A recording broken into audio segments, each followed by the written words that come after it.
Ito ang One Piece episode 1162. Kung hindi mo pa napapanood ang previous episode, panoorin mo muna ito sa playlist para tuloy-tuloy ang kwento. Simulan na natin. Sa wakas, narating na nila ang totoong Elbaf, may Rainbow Bridges, isang batang may koneksyon kay Shanks, si Road na nabugbog mismo ng sarili niyang mga kasama, at ang moment na pinapangarap ni na Luffy at Usopp simula pa pagkabata. Ibang klase talaga ang episode na to, kaya manatili hanggang dulo.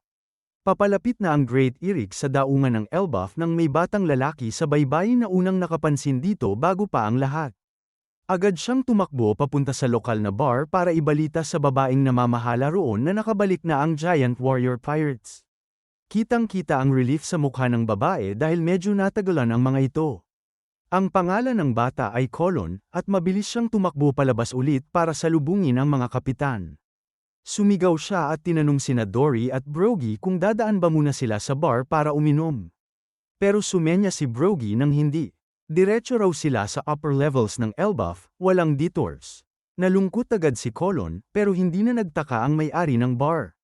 Alam na alam niya kung ano ang mangyayari kapag nagsimulang uminom sina Dory at Brogy, 3 araw na walang tigil. Inabot niya kay Colon ang isang basket para dalhin sa Sun World. Nandoon ang paboritong snacks ni Ripley at pagkain para sa ama ni Colon. Habang naghahanda rin si Colon ng sarili niyang gamit, na-curious siya kung sino ang mga bisitang kasama nina Dory at Brogy. Doon sinabi ng babae na isa sa kanila ang bagong Emperor of the Sea, ang taong minsang binanggit ni Shanks sa batang yon. Sinabi raw ni Shanks kay Colon na tandaan niya ang isang pangalan habang buhay, Straw Hat Luffy. Isang taong espesyal at siguradong mahalagang makilala. Dahil doon, lalo pang na-excite si Colon habang bitbit ang basket at mabilis na umalis. Sumigaw pa ang babae mula sa likod niya na sabihin sa mga kapitan na dadalhan niya sila mamaya ng pulutan para sa malaking handaan. Mukhang isang napakalaking party ang paparating. Samantala, nakita ni na Hodge Ruden at Stan Senador ang Great Eric na papalapit at naisip nilang perfect timing ito. Biglang lumitaw ang isang napakalaking rainbow sa harapan nila, sobrang linaw at sobrang lapit kaya natahimik ang buong Straw Hat crew.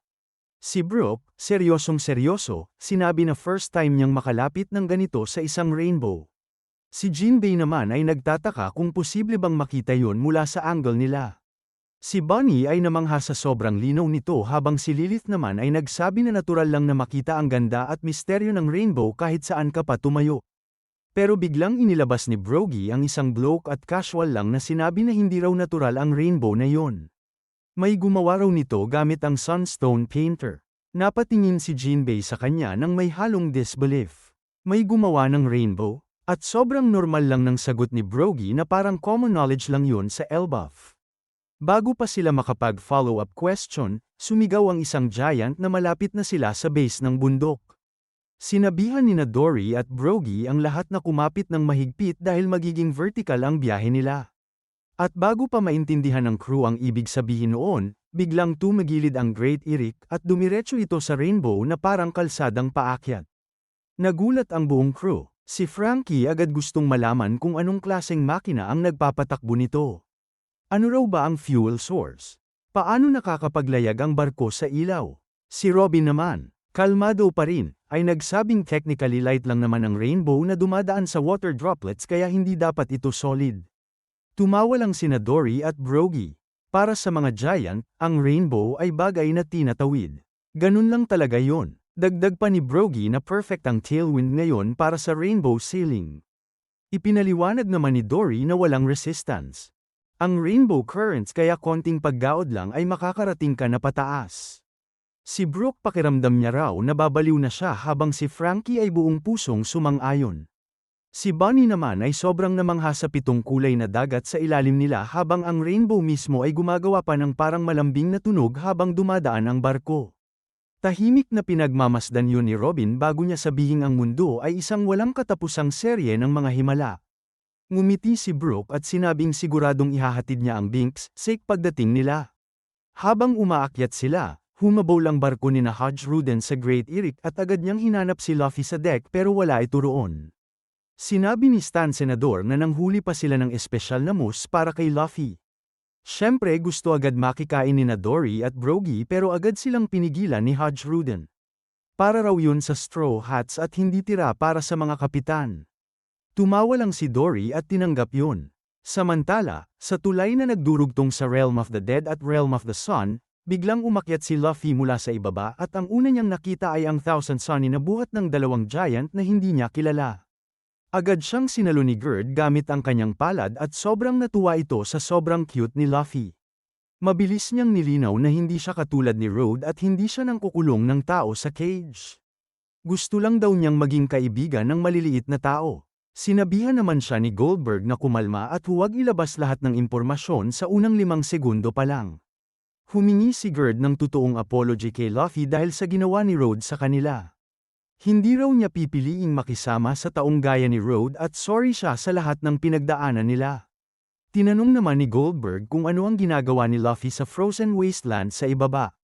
Biglang naalala ni Luffy ang warning ni Loki, huwag sabihin ang pagkikita nila at huwag banggitin ang usapan nila. Halatang kinakabahan si Luffy habang pilit tinatawanan ang sitwasyon pero kitang-kita ang pawis niya kahit nagyayelo sa paligid. Napansin ni Goldberg na parang traumatic ang nangyari roon kaya hindi na niya pinilit pang malaman. Sa kabilang banda naman, nakita ni Road sina Nami at Chopper sa second level ng Elbaf. Nakangisi siya ng nakakakilabot habang papalapit sa kanila para kunin muli ang kanyang mga prisoners bago malaman ng buong kaharian na nakatakas ang mga ito.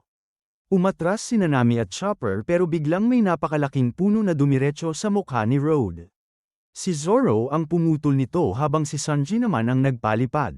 Bumagsak si Road sa lupa habang nakadaga ng puno at si Nami pa mismo ang nang-aasar sa kanya. Sinabi niyang kahit hayop hindi mahuhulog sa sobrang obvious na trap na yun. Si Usopp naman nagrereklamo na lagi raw sobra ang ginagawa ng mga kasama niya pero mabilis siyang pinatamaan ni Zoro na wala naman siyang ginawa. Si Sanji naman ay gusto nang umusad dahil matagal na niyang gustong makita ang Land of Giants at hindi si Road ang dahilan kung bakit siya nandito. Habang nagwawala si Road sa ilalim ng puno, dumating sina Gerd at Goldberg. Akala ni Road ililigtas siya ng mga kasama niya pero pagkatingin nila sa kanya, sabay nila itong hinampes ng napakalakas. Isang bagsakan lang at tumahimik si Road. Nang unang makita ni Sanji si Gerd, literal na tumigil ang mundo niya. Nag-heart ang mga mata niya at hindi na siya makapagsalita. Nakita naman ni Zoro na tama lang pala ang sobrang ginagawa nila minsan habang si Usopp ay mabilis na sumang-ayon. Nang makita ni Luffy ang buong crew niya, napangiti siya ng malaki at tinawag silang lahat. Sa wakas, kumpleto na ulit sila. Nagpakilala ng maayos sina Gerd at Goldberg bilang mga tauhan ni Hodge Rudin at humingi ulit sila ng tawad sa naging welcome ng Elbaf sa Straw Hats. Simula ngayon, sila na raw ang magiging official guides nila. Todo suporta naman agad si Sanji. Habang abala ang lahat, si Luffy ay tumakbo agad at sinabihan si Usopp na bilisin dahil nasa level na yun ang village. Sobrang excited si Usopp. Sinigawan sila ni Gerd ng directions, dumiretso lang sa gubat at makakarating sila sa mga ulap, saka sila tatalon doon para makita ang tanawin. Bitbit niya ang ibang crew habang sumusunod. Inakala ni Luffy na Cloud Islands ang pupuntahan nila habang si Usopp naman ay hindi sigurado kung ligtas bang tumalon sa ulap. Pero buong tiwala si Luffy kay Gerd kaya diretso lang siya. Paglabas nila sa mga ulap, tumigil silang lahat. Bumungad sa kanila ang napakagandang Elbaf Village na nakatayo sa ibabaw ng napakalalaking sanga ng puno. Sa likod nila, paakyat din ang Great Eric at barko ni na Hodge Rudin gamit ang Rainbow Path. Habang naghihiwalay ang mga ulap, ipinaliwanag ni na Dory at Brogy ang 3 layers ng Elbaf. Sa pinakataas ay ang Realm of Heaven. Sa gitna ay ang Realm of the Sun kung nasaan sila ngayon, isang napakalawak na lupain na puno ng mga village. At sa pinakailalim ay ang Realm of the Dead kung saan galing si Luffy. Ang village sa harapan nila ay tahanan ni na Dory at Brogy. Ito ang Kingdom of Warland sa bansang isla ng Elbaf, ang legendary Land of Giants na matagal nang pinapangarap ni na Luffy at Usopp.